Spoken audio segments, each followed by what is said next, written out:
تاریخ میں جنرل پرویز مشرف کا نام جب بھی لیا جائے گا انہیں کئی حوالوں سے یاد رکھا جائے گا۔ یقیناً جنرل پرویز مشرف کا شمار پاکستان کے ان حکمرانوں میں ہوتا ہے جنہیں دنیا بھر میں پھیلے پاکستانی اور ان کی آئندہ آنے والی نسلیں ہمیشہ یاد رکھیں گی۔ آئیے جنرل پرویز مشرف کی ذاتی زندگی، فوج میں ان کی خدمات، دور اقتدار اور ان کے عروج و زوال پر ایک نظر ڈالتے ہیں۔ جنرل پرویز مشرف کا خاندان قیام پاکستان سے قبل دہلی میں مقیم تھا۔ پرویز مشرف 11 اگست 1943 کو پیدا ہوئے۔ تقسیم ہند کے وقت ہی ان کے والد نے پاکستان ہجرت کرنے کا فیصلہ کیا اور کراچی آ گئے۔ ان کے والد سید مشرف الدین نے پاکستان میں اہم خدمات انجام دی اور سفارتکار کی حیثیت سے متحرک رہے۔ ان کی والدہ بیگم زرعی مشرف اسکول ٹیچر تھی۔ کہا جاتا ہے کہ پرویز مشرف اپنے دونوں بھائیوں کے مقابلے میں پڑھائی میں کمزور تھے، لیکن قسمت کی دیوی صرف ان پر عاشق تھی۔ یہ 1949 سے 1956 تک کا زمانہ تھا جب ان کے والد ترکی کے شہر انقرہ میں تعینات تھے۔ 1961 میں پرویز مشرف پاکستان ملٹری اکیڈمی کا حصہ بنے اور 1964 میں سیکنڈ لیفٹیننٹ کے عہدے پر ترقی پائی۔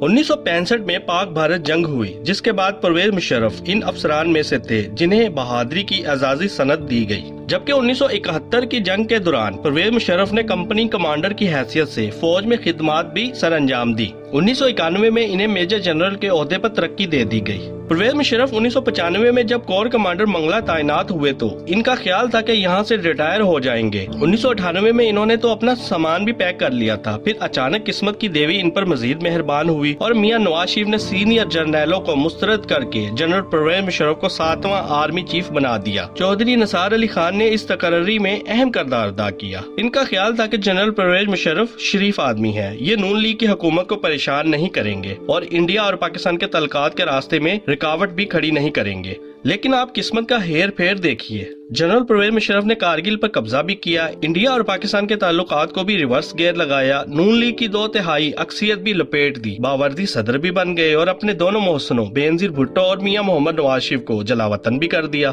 جنرل پرویز مشرف کو بعد ازاں 9/11 کا کیچ ملا اور یہ پوری مغربی دنیا کی ڈارلنگ بن گئے۔ صدر جارج ڈبلیو بش انہیں اپنے کندھوں پر اٹھانے لگے۔ یہ جنرل پرویز مشرف کا زمانہ عروج تھا۔ جنرل پرویز مشرف دنیا کے تمام بڑے ٹیلی ویژن چینلز پر بھی آتے اور دنیا بھر کے صدور اور وزرائے اعظم نے کھڑے ہو کر ان کے لیے تالی بھی بجائی۔ یہ درجن مرتبہ خانہ کعبہ اور حجرہ رسول صلی اللہ علیہ وسلم میں داخل بھی ہوئے۔ 30 اپریل 2002 کو پاکستان میں پرویز مشرف کے حق میں ایک ریفرینڈم کا انعقاد کروایا گیا۔ 2003 میں پرویز مشرف پر 2 قاتلانہ حملے بھی ہوئے۔ ستمبر 2006 میں پرویز مشرف کی خود نوشت ان دی لائن آف فائر منظر عام پر آئی۔ جنرل پرویز مشرف نے اپنا دور اقتدار بڑھانے کے لیے ملک میں ایمرجنسی نافذ کر دی، لیکن فروری 2008 میں ان کی جماعت پارلیمانی انتخابات ہار گئی۔ بعد ازاں پرویز مشرف نے 18 اگست 2008 کو قوم سے خطاب میں اپنے مستعفی ہونے کا اعلان کیا۔ مستعفی ہونے کے فوراً بعد پرویز مشرف برطانیہ چلے گئے۔ مارچ 2013 میں وہ ڈرامائی انداز میں پاکستان لوٹے تاکہ انتخابات میں حصہ لے سکیں،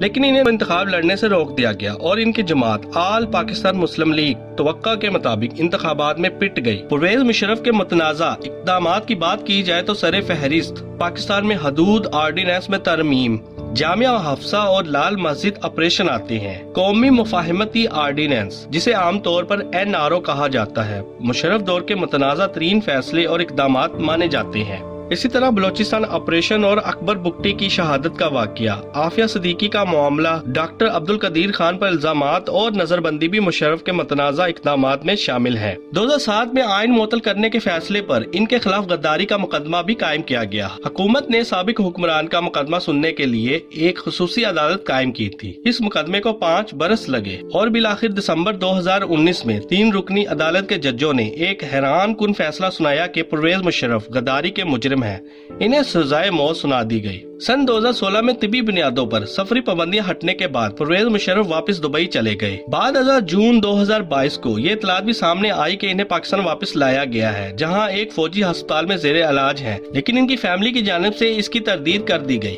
اگر جنرل پرویز مشرف کے عروج و زوال کی بات کریں تو وہ سیاست سے ہٹ کر ایک شاندار انسان تھے۔ ورزش، سپورٹس، سوئمنگ اور گولف کے شدائی تھے۔ یہ 2018 تک کھیلتے اور دوڑتے بھاگتے تھے۔